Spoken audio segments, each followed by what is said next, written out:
부산시티면의 창인 세무사 박지훈 세무사. 민경희 세무사입니다. 오늘은 저번에 촬영했던 세무사 시험 공부 방법에 대해서 계속 이어가도록 하겠습니다.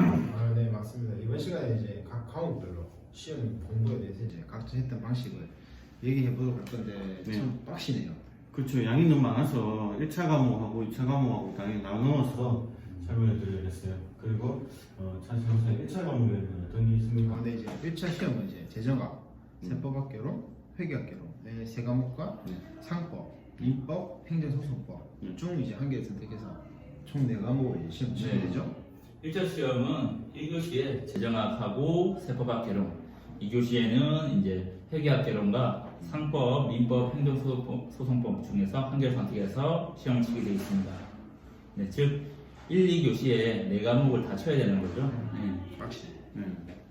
각 과목별 40문항에 80분씩 해가지고 문제를 풀어야 되기 때문에 그 1분에 한 문제씩 풀어야 됩니다. 시간 압박이 있죠.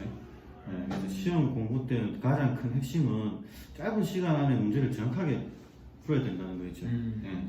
그래서 그러면 바로 재정학부터 어떻게 공부했는지 한번 여쭤보겠습니다. 저는 이제 재정학 공부하기 전에 이제 네. 경제학부터 네. 동료 수업을 했는데 경제학이 이제 미시경제와 거시경제로 나뉘지 않습니까? 네. 근데 뭐 거시경제가 필요 없고 미시경제학만 이제 들으면 충분하더라고요. 제대로 된 경제학 공부한 적이 없어가지고 좀 힘들었는데 그나마 이제 재정학은 조금 수월했던 것 같습니다. 제가 중고등학교 때 이제 제일 못했던 게 암기 과목이네. 그래서 딱히 잘한 건 없었고요. 재정학은 그래프하고 이제 수식 등이 이제 같이 접목된 과목이어가지고 그나마 좀 많았다는 것 같네요. 뭐 그래도 뭐 재정학은 1차 시험에서 표정이 그렇죠. 상대적으로 점수가 좀 잘났던 것 같습니다. 안 보여. 네, 저는 이제 정병열 강사님 거에 이제 동영상 강의로 들었는데 재정을 처음에 들으려고 하니까 책을 샀는데 미시경제학을 들어야 되더라고요. 그래서 거꾸로 이제 재정학을 위한 미시경제학 책이 있더라고요. 그거 간단하게 동영상 강의 시청하고 한두 번 정도 듣고 그 다음에 재정학 강의를 들었습니다. 그래서 미적분이 나온다 하더라고요. 정말 수학을 못하는데 그래서 보니까 그렇게 크게 합격에 영향을 미치지 않습니다. 그래서 제일 중요한 거는 이제 경제학의 일부라서 재정학도 그래프가 많이 나온다. 그래프를 이제 무작정 하는 게 아니라 그래프의 그림을 이해하게 되면은 어느 정도 문제를 풀 수 있고 어느 정도 이해도가 빨라지면서 어느 정도 득점이 나오더라고요. 그래서 나머지는 일정 부분 재정학도 이제 암기가 있기 때문에 그것만 좀 외우시고 계속 반복적으로 하다 보니 한 1차 시험은 한 70점 정도로 무난하게 통과한 걸로 알고 있습니다. 네. 그래프 잘 보시면 주식 잘 하시겠네요. 그래.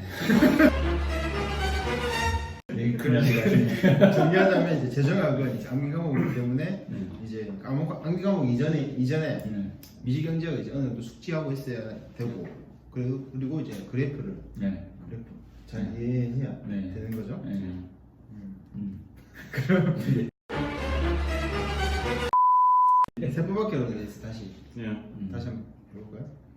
저는 이제 대학교 다닐 때 소득세, 법인세, 부가세 뭐 공부했는데 딱히 도움 안 되더라고요. 그래서 이제 그러다 이제 휴학해서 이제 서울 가가지고 한성학원 가가지고 이제 직강으로 강경태 강사님 강의 들었는데 이때 좀 이해가 좀 되더라고요. 그래서 이제 세법개론하고 이제 중급 회계책을 기본서를 하고 연초에 해가 바뀔 때 연초에 이제 객관식 문제집 새로 나오지 않습니까? 그때 이제 객관식 문제집 사서 최소 이제 3회독을 하고 이제 시험장 들어간 것 같습니다. 저는 이제 1차 세법에서는 이제 여러 가지 법이 있지만 제일 중요한 거 부가가치세법하고 법인세법, 종합소득세법 제일 중요합니다.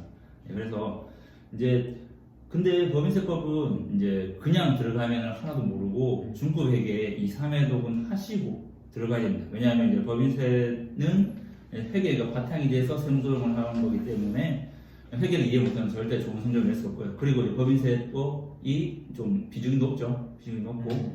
그리고 나머지 소득세법과 이제 부가세법은 열심히 좀 암기하고 공식을 이해하면 시간이 지날수록 열심히만 하면은 어느 정도 성적을 낼 수 있는 걸로 알고 있습니다.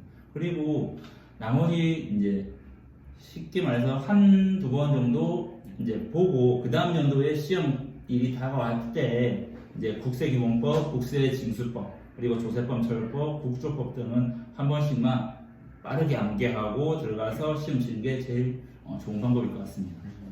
저도 뭐 민세무사님의 공부 방법에 대해서 뭐 전적으로 동의하고 있고요. 계산 문제도 많겠지만 글 문제도 많잖아요. 그래서 제가 이번에 이거 찍기 전에 시험 문제를 한번 봤거든요. 글 문제가 50% 이상이더라고요. 언제가요? 이번 거 2019년 시험. 오. 1차 시험 문제를 봤죠.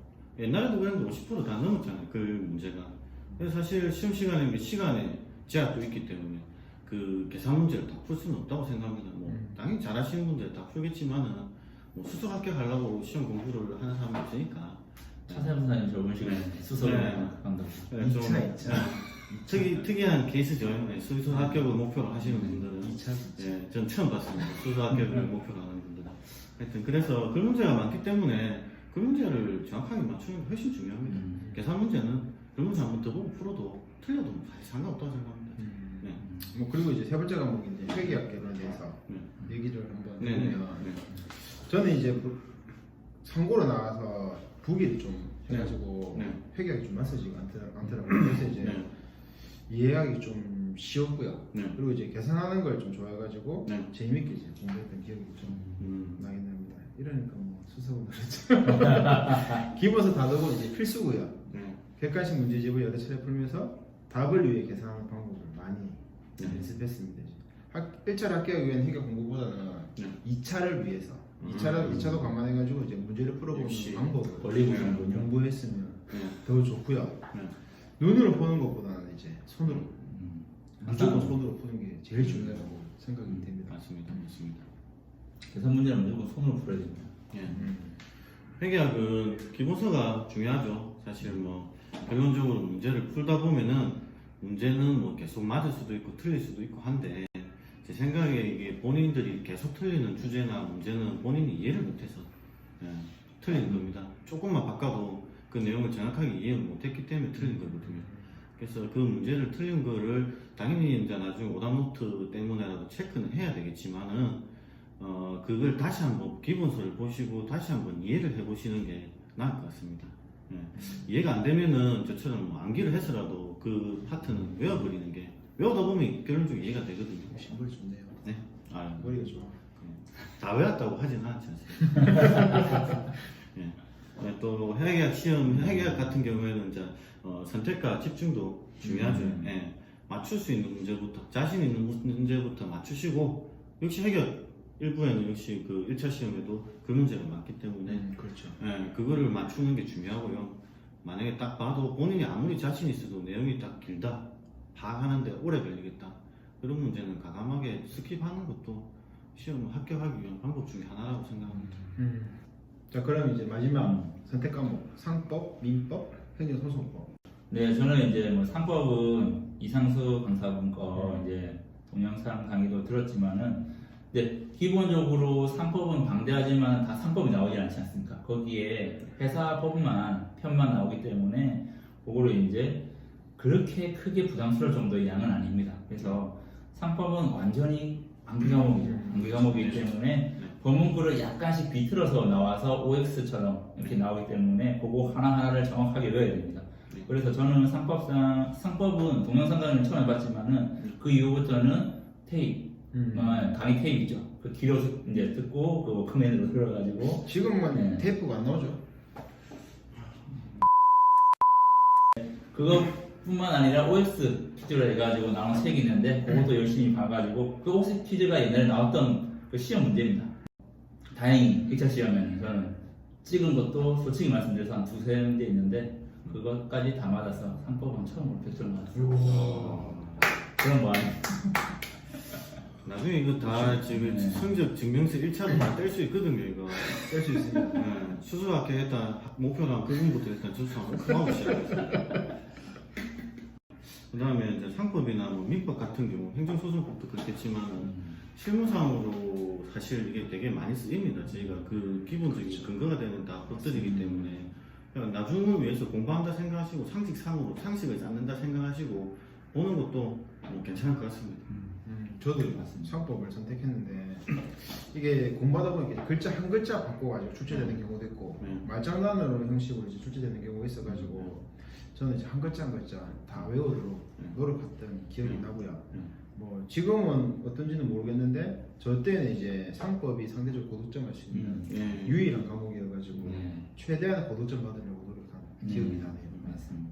근데 자신 있게 말씀드리면 뭐 속독을 하시든 정독을 하시든 열심히만 하면 붙는 것 같습니다. 너무 주위에 그거 휩쓸리지 마시고 자기 스타일대로 꾸준히 밀고 나가시는 게 제일 좋습니다. 네.